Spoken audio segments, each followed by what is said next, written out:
Welcome to Quantum Tech Investment and Applications, the podcast.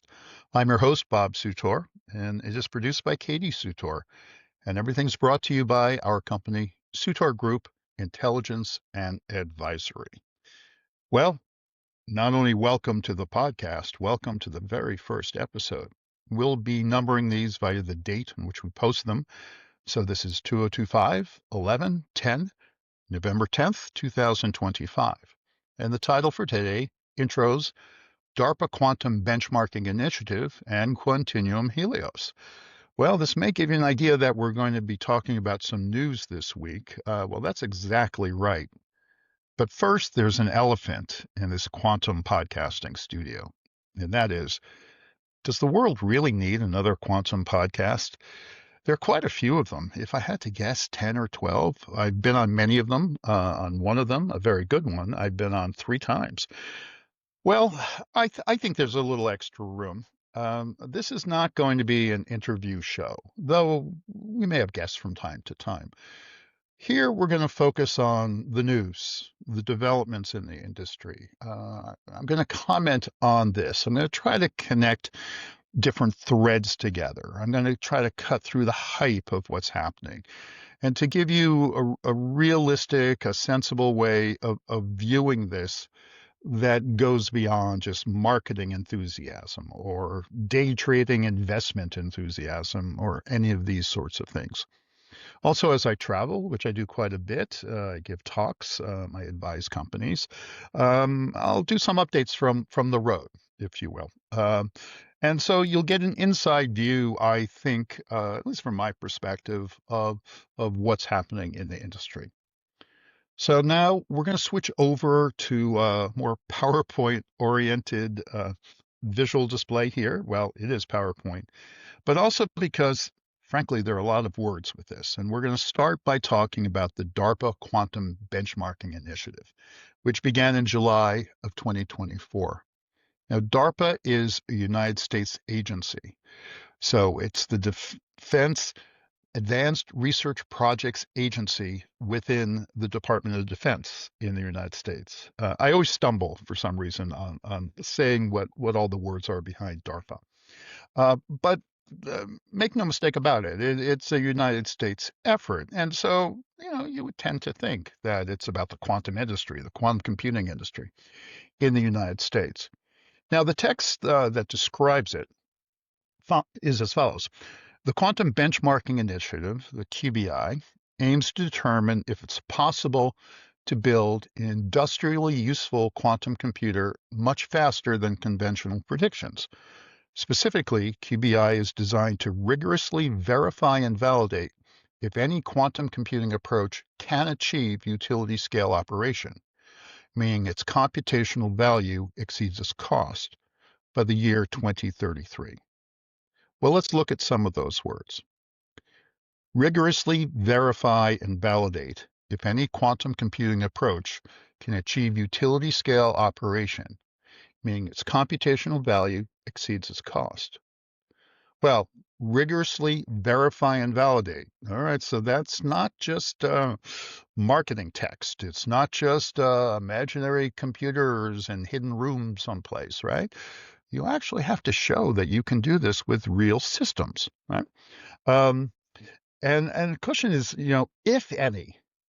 Well, they are leaving the door open to saying maybe none of them can, right? If we're going to look really serious about this, and there's so much excitement and optimism, passion about this, let's get serious and determine if these things are really going to work at some point, right? And they mentioned this utility scale operation. Now, I've never really liked this phrase, utility scale. To me, it always was something that, well, it's not useless and it's not exactly useful. It's somewhere in between. And I guess that's sort of nice. Well, here, they're much more precise about this. They say the computational value exceeds its cost. And moreover, they're saying 8 years from now, so 2033, and that's a comfortable time period. People are always saying, well, when will quantum computing achieve advantage or or supremacy or anything like this. It's very common to say 3 to 5 years. It's common, in not too long, it's imminent, we're going to achieve this amazing sort of thing. Um, well, let's just say 8 years. What are you going to be able to do in 8 years? And I think that's a good way of doing it. They chose that very carefully, and so it's good to go with. And in fact, I would say that's probably a good repeatable number. Since everybody has their own year to pick, let's just go with 2033. Why not? All right. Well, let's begin, though, by saying, how do you actually make quantum computers? That is, what are the ways of representing qubits physically in something that we would call a quantum computer? And these different ways are called modalities. There are 10 high-level ways of describing them, but there are some modalities as well. So, for example, in photonic, there are two main approaches and then some slight variations. Superconducting, there's even more different ways of doing these things. Neutral atoms, are they fixed? Do you move them, or are they both? All these types of things. But one thing that jumps out, the 84 companies, 29 of them are exploring superconducting. Now, there's some overlap. There are some companies that are doing a couple of these. But nevertheless, you can see that there are twice as many companies here that are looking at the next ones, which are photonic and silicon spin with trapped ion just a little bit before that. There are quite a few companies at 9 doing neutral atoms, and these are really the top 5. Now, silicon spin, they're still relatively small devices. They're coming on very strongly. It took them a little while. It is a semiconductor approach, typically, lots of variations of them, and the goal to listen to some of them. We'll have millions or billions of qubits on an actual chip. So it's not to be ignored. I mean, certainly the history of computing and semiconductors has been a very nice combination, a very successful combination of doing this. And where are these companies? Well, now we can look around the world. And by the way, these are by my count. I've been looking at this for quite a long time. Maybe the number of companies isn't exactly 84, but it's pretty close. And we occasionally see a new one come out of stealth, and maybe one or two of these isn't really quite that viable, but it's about right. And it's good enough for this type of discussion. And so the United States dominates at 22. The history of computing, that's frankly not such a surprise given the size of the tech market, the number of companies, the size of the economy, and things like this. And then we see other countries like Germany, China, Canada, Japan, the UK, and so forth, being, once again, very healthy on this. But the United States dominates, and one would think if DARPA, a United States agency, were going to go and say, hey, let's look at what quantum computers might actually be useful, they could, if they had wanted to, saying, and we're only going to look at U.S. companies. But it turns out that's not what they did. And so stage A of this, the initial group of companies, were 17 different companies represented in 5 countries around the world. There is only one European, if we don't count the UK, continental Europe, company and out of France, and that's Alice and Bob in the original group. Now, be very careful about this. Don't simply say, oh, these are the winners back from April. I know of companies that said, look, we are heads down. We have to focus on what we're doing. We cannot distract ourselves by being in this program.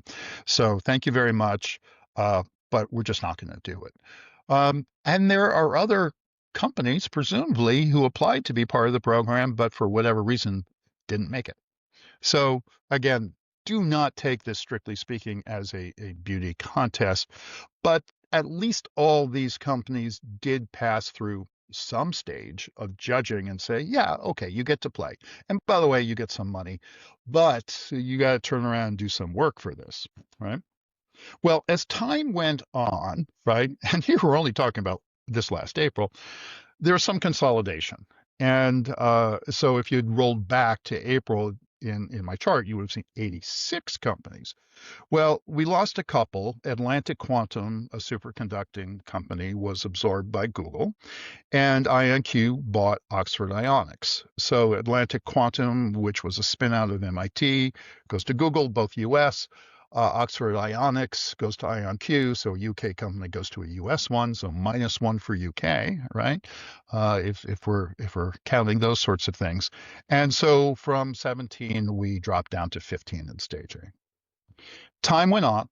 These companies worked really hard on this, if they were indeed serious about this, and they had to produce extremely comprehensive, strategic, technical documents about how they were going to achieve what they say they can do by 2033.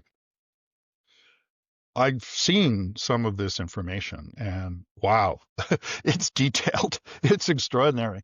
And it's a good thing. It's a forcing function. It means that the different companies actually have to go through and spend time and say, is this real? Can we really do it? And prove to themselves, not just DARPA, that's going to be successful. And so just getting through that and having this detailed, comprehensive view is a good thing. And I would imagine it would also be a very good document to show potential investors, right? Because here's our proof. Do you believe it or not? Here are the details. But that had to be done. Now, this last week, Thursday, DARPA announced those companies that were moving to stage B. And so we dropped from 15 down to 11. And the ones we lost were Alice and Bob from France, superconducting. We lost Google. That's a little bit of a surprise. Again, at this level, do people say, hey, this has been fun, but we're just don't want to play anymore, right? Or did they actually not qualify in some way? So we don't know. Maybe we'll hear a little bit more. Maybe some of the companies will say something. I suspect it'll be pretty quiet, right? Maybe some background information escapes. So we lost Alice and Bob. We lost Google, the US, superconducting Hewlett, Packard Enterprise, HPE, superconducting USA. Now, they do more fabrication manufacturing studies. They're a little bit less associated with one flavor of superconducting qubits. They work with others. And we lost Rigetti, a public company, another public company in the US. So if we look at this, if we look at the crossouts, the modality that really, really took the hit is superconducting, right? I mean, we lost 4. We went from 15 to 11, and all of the ones we lost, at least from this, were superconducting, and we're only left with 2.